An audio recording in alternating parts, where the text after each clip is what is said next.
لا معبود الا اللہ، لا مطلوب الا اللہ، لا مقصود الا اللہ، لا مشہود الا اللہ، لا موجود الا اللہ، لا الہ الا اللہ، لا الہ الا اللہ، لا الہ الا اللہ، الا اللہ، الا اللہ، الا اللہ، الا اللہ، الا اللہ، الا اللہ، الا اللہ، الا اللہ، لا الہ الا اللہ، محمد الرسول اللہ صلی اللہ علیہ وسلم۔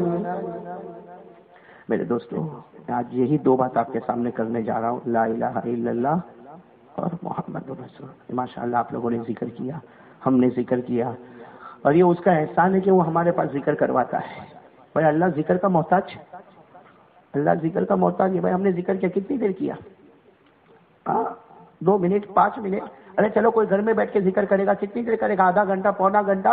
ارے میرے دوستو، اللہ کو یہ آدھے اور پونے گھنٹے کی ضرورت نہیں۔ اللہ نے فرشتوں کو پیدا کیا ہے، اور اللہ تعالیٰ خود فرشتوں کے بارے میں بتاتے ہیں کہ جب سے پیدا کیا اور قیامت تک وہ سبحان اللہ بولتا رہے گا۔ ایک فرشتوں کی جماعت ہے جن کا کام ہی ہے کہ پیدا ہو گئے وہاں سے لے کے مرتے دم تک سبحان اللہ۔ ایک جماعت کا کام ہے الحمدللہ، ایک جماعت بولتی رہے گی اللہ اکبر، ایک جماعت بولتی رہے گی لا حول ولا قوت الا باللہ، ایک جماعت بولتی رہے گی لا الہ الا اللہ۔ اللہ نے ایک فرشتوں کی جماعت کو پیدا کیا، جو کھڑے ہیں تو کھڑے رہیں گے مرتے دم تک، جو بیٹھا ہے تو وہ بیٹھا رہے گا مرتے دم تک۔ اللہ نے ایسے ایسے فرشتوں کو بنایا کہ پیدا ہوتے ہی رکوع میں ہے تو قیامت تک رکوع میں رہے گا، پیدا ہوتے ہی سجدے میں ہے تو قیامت تک سجدے میں رہے گا۔ اللہ کو ہمارے ذکر کی ضرورت نہیں، اللہ کو ہمارے رکوع کی ضرورت نہیں، اللہ کو ہمارے سجدے کی ضرورت نہیں، وہ ہمارا محتاج نہیں، لیکن اس کا احسان ہے کہ اپنا پاک اور پوتر نام ہماری ناپاک زبان پر عطا کر دیتا ہے۔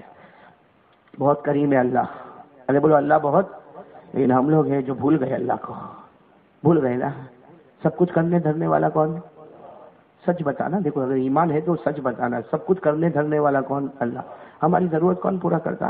اللہ۔ ہم بیمار ہوتے تو شفا کون دیتا؟ اللہ۔ ہمیں اولاد کون دیتا؟ اللہ۔ جب آپ کہتے ہو کہ سب اللہ کرتا ہے تو آج پورے صبح سے لے کر اب تک اللہ کو کتنی مرتبہ پکارا؟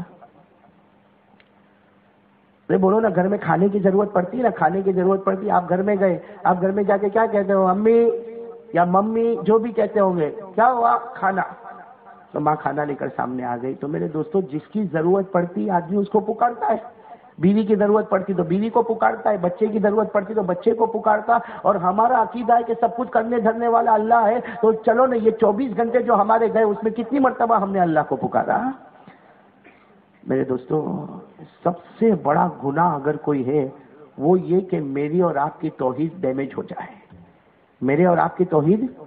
اور آپ لوگ یہ ایمان کو میرے دوستو ایسا نہ سمجھے، معمولی مت سمجھے۔ وہ ہم لوگوں نے ایمان کو بہت کھیل سمجھا، کھیل۔ کیوں کھیل سمجھا معلوم ہے؟ اس لیے کہ ہمارا پردادا کلمہ پڑھتا تھا، پھر اس کے بعد دادا نے کلمہ پڑھا، اس کے بعد میرے باپ نے کلمہ پڑھا، اس کے بعد میں نے کلمہ پڑھا، اس کے بعد میرے بچوں نے کلمہ پڑھا، ارے میرے پوتے نے کلمہ پڑھا، میرے پر پوتے نے کلمہ پڑھا۔ تو کلمہ تو ہم کو بیٹھا بیٹھا مفت میں وراثت میں مل گیا، اس لیے ہم نے کلمے کو نہیں جانا۔ ورنہ میرے پیارو، اللہ کی قسم، اللہ قرآن مجید میں فرماتے، میرے بندے میرا احسان مان کہ میں نے تجھے کلمہ دیا، ورنہ تجھے کوئی اور جگہ کر دیتا تو مجھے میرا کچھ نہیں بگاڑ سکتا ہے نا۔ قرآن کریم میں اللہ نے فرمایا میرا احسان ہے کہ میں نے تجھے کلمہ دیا، ورنہ تجھے یہودی بنا دیتا، تجھے عیسائی بنا دیتا، تجھے مجوسی بنا دیتا، کسی کے سامنے جھکنے والا بنا دیتا، ارے تجھے کوئی جانور بنا دیتا، تجھے سور بنا دیتا، ارے تجھے کوئی کیڑا مکوڑا بنا دیتا، تجھے بندر بنا دیتا۔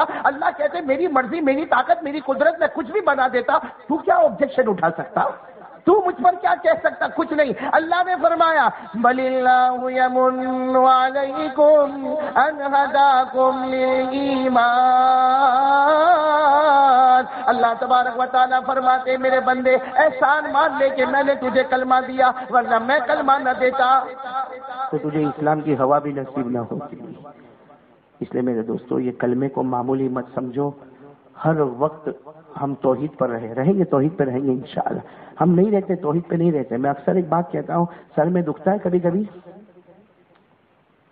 ارے ہم کو کبھی کبھی سر میں دکھتا ہے نا، دکھتا نا، سر دکھتا نا، کیا کرتے ہم لوگ؟ کیا کرتے؟ دیکھو میرے کو سر دکھے گا نا، یہ تھوڑی دیر تک ہاتھ سے دباؤں گا، پھر کسی کو کہوں گا بھائی سر بہت دکھتا، اب تو گولی کھانا پڑے گی، اب تو گولی کھانا پڑے گا. اور ڈبہ رہتا ہی ہمارے گھر میں, پھٹ کر کے نکالا, ڈبہ کھولا, اس میں سے ٹیبلٹ نکالا, یوں منہ میں ڈالا, پانی پیا, آدھے گھنٹے کے بعد اس کو پوچھا بھائی کیسا ہے؟ ہاں وہ گولی کھایا نا, ابھی تھوڑا آرام ہو گیا.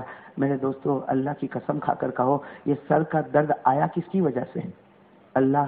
گولی کس نے کھانے کی توفیق دی؟ اللہ. وہ پانی کس نے پینے کی توفیق دی؟ اللہ. اور آدھے گھنٹے کے بعد تیرے سر کا درد اچھا ہو گیا تو اچھا کرنے والا کون؟ اللہ. میرے دوستو, یہ آدھے گھنٹے کے پیریڈ میں اس نے گولی کو یاد کیا, پانی کو یاد کیا, لیکن اللہ کی قسم کھا کر کہو, اللہ کو یاد کیا, اللہ کو یاد کیا. ایک بار بھی خیال آیا کہ شفا دینے والا کون؟ آج میں آپ کو ایک بات بتا کے آگے بڑھوں گا انشاءاللہ.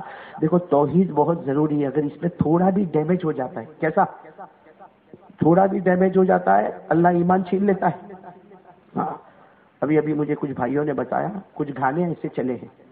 دیکھو میرے دوستو, آج لوگوں کی ایک محنت ہے کہ اس کا ایمان چھین لو, آٹومیٹک کمزور ہو جائے گا. ایمانی پاور سے بڑھ کر اللہ کی قسم کوئی پاور نہیں. جسم کا پاور بعد میں ہوگا, ہماری ساری ٹونک بعد میں ہوگی, ساری طاقت بعد میں ہوگی. سب سے بڑا پاور ہوتا تو وہ ایمان کا پاور ہوتا. آج اس کو چھیننے کی فکر ہے. ایسے ایسے گانے آتے, ایسے ایسے گانے آتے, عجیب عجیب گانے. میرے دوستوں, مجھے کسی نے بتایا کہ مولانا ابھی تو ایسا گانا آتا کہ کوئی جوان ہمارا گانا گاتا کہ میں خدا سے نہیں ڈرتا, یا میں خدا کا کوئی پاس و لحاظ نہیں رکھتا, میں خود ہی خدا ہوتا, میں خود ہی خدا ہوتا. بتاؤ, جس نے یہ گانا گایا اس کا ایمان باقی رہا؟ جس نے اپنے بارے میں یہ کہا میں خدا سے نہیں ڈرتا, میرے پاس خدا کا کوئی پاس و لحاظ نہیں, میرے پاس خدا کا کوئی وقار اور احترام نہیں, ارے میں خود ہی خدا ہوتا. جو یہ کہتا ہے, بھلے وہ گاتے گاتے کہتا, لیکن مفتی صاحب سے پوچھے, مفتی صاحب کہے گا کہ تیرا ایمان ختم ہو گیا, اور ایمان ختم ہو گیا تو آٹومیٹک تیری شادی بھی ٹوٹ گئی, اور تیری شادی بھی ٹوٹ گئی, اور تو اگر حج کر کے آیا ہے تو تیرا حج بھی ختم ہو گیا, اور جتنی نمازیں تو نے پڑھا, اللہ نے ساری نمازوں پر پانی پھیر دیا. ہوتا ہے میرے دوستوں. آج میں آپ کو بتا رہا ہوں میرے دوستوں, توحید بہت نازک ہے. میں آپ کو قرآن کریم میں لے چلوں, ذرا سمجھ رہے ہو نا بات کو, سمجھ رہے ہو نا. قرآن کریم میں چلو, پارہ نمبر 7, ساتھ میں بولو گے تو اچھا لگے گا. پارہ نمبر, یہ اس لیے میں حوالہ دیتا ہوں کہ بہت سارے لوگ علماء کرام حافظ قرآن بیٹھے ہیں. پارہ نمبر 7, اگر آپ پارہ نمبر 7 میں جاؤ تو وہاں ایک سورت آتی, جس سورت کا نام ہے سورۃ الانعام. سورت کا نام کیا ہے؟ سورۃ الانعام. اس سورت میں اللہ نے آدھے پیج میں, اونلی ہاف پیج, اللہ نے آدھے پیج میں 18 پیغمبروں کا نام لیا ہے. کتنے پیغمبروں کا نام لیا؟ آپ ساتھ میں بولو گے تو اچھا, 18 پروفیٹس, یعنی 18 پیغمبروں کا نام اللہ نے. کون سے پارے میں؟ 7. سورت کا نام کیا ہے؟ سورۃ الانعام. یہ اس لیے میں کہہ رہا ہوں کہ آپ بھی گھر جا کے قرآن کریم اٹھا کر دیکھیں نا, اللہ تبارک و تعالیٰ نے 18 پیغمبروں کا نام لیا, 1-2 کا نہیں. اللہ تبارک و تعالیٰ نے 18 پیغمبروں کا نام لیا, اور نام لینے کے بعد اللہ نے 18 پیغمبروں کی تعریف کی, اور اللہ نے تعریف کی, اور تعریف ہونی بھی چاہیے, اس لیے کہ پیغمبری کے عہدے سے بڑھ کر کوئی عہدہ. لیکن اللہ نے 18 پیغمبروں کو جو کہا نا, جب ہم سنتے تو ہمارے بدن کے بال کھڑے ہو جاتے کہ اللہ جب ان کو کہتا ہے تو میرا اور آپ کے ایمان کا کیا ہوگا. کتنے پیغمبروں کا ذکر کیا؟ میں پڑھ رہا ہوں, آپ سنو گے نہیں انشاءاللہ. آپ کو پڑھنا نہیں, آپ کو صرف انگلی پر گننا ہے. ہم کو 18 پیغمبروں کا نام گننا ہے, گنو گے نہیں انشاءاللہ. دیکھو میں قرآن کریم کی آیتیں پڑھ رہا ہوں. پارہ نمبر 7 سورۃ الانعام. اللہ نے فرمایا وَتِلْكَ حُجَّتُنَا آتَيْنَاهَا إِبْرَاهِيمَ عَلَىٰ قَوْمِهِ. کتنے ہوئے؟ کون ہوئے؟ نَرْفَعُ دَرَجَاتٍ مَّن نَّشَاءُ إِنَّ رَبَّكَ حَكِيمٌ عَلِيمٌ. وَوَهَبْنَا لَهُ إِسْحَاقَ وَيَعْقُوبَ. بولو کتنے؟ اب بولتے جاؤ گے تو اچھا. کتنے ہو گئے؟ کُلًّا ہدینا ونوحا ہدینا من قبل. کتنے ہو گئے؟ 4. ارے بولو کتنے ہو گئے؟ 4. آگے چلے. ومن ذریته داود وسلیمان وایوب ویوسف وموسیٰ وہارون. کتنے ہو گئے؟ وَكَذَلِكَ نَجْزِي الْمُحْسِنِينَ وَزَكَرِيَّا وَيَحْيَىٰ وَعِيسَىٰ وَإِلْيَاسَ. کتنے ہو گئے؟ كُلٌّ مِّنَ الصَّالِحِينَ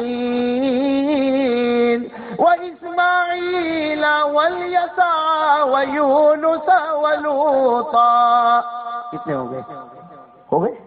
آدھا پیج میں نے پڑھا، آدھا پیج بھی پورا نہیں ہوا. کتنے پیغمبروں کا نام اللہ نے لیا؟ 18. اچھا 18 پیغمبروں کا نام لیا اللہ نے، کتنے بڑے بڑوں کا نام لیا؟ اس میں ابراہیم بھی آ گئے اور اسماعیل بھی آ گئے اور اسحاق بھی آ گئے اور داؤد بھی آ گئے اور یوسف بھی آ گئے اور یعقوب بھی آ گئے اور حضرت زکریا بھی آ گئے اور یحییٰ بھی آ گئے اور عیسیٰ بھی آ گئے. اللہ نے 18 پیغمبروں کا نام لیا اور اللہ نے جو تعریف کی وہ تو ہم کو عربی زبان نہیں آتی، ہم کو عربی زبان کا ترجمہ نہیں آتا، ورنہ اللہ تعالیٰ نے ایک ایک پیغمبر کی جو تعریف کی اللہ نے کیا فرمایا معلوم؟ وَكَذَلِكَ نَجْزِي الْمُحْسِنِينَ. اللہ نے سارے پیغمبروں کو محسنون کہا، اور محسنون اس کو کہتے ہیں جو ایمان کی چوٹی پر پہنچ گیا ہو. ایک تعریف ہو گئی، کہاں پہنچ گئی؟ ایمان کی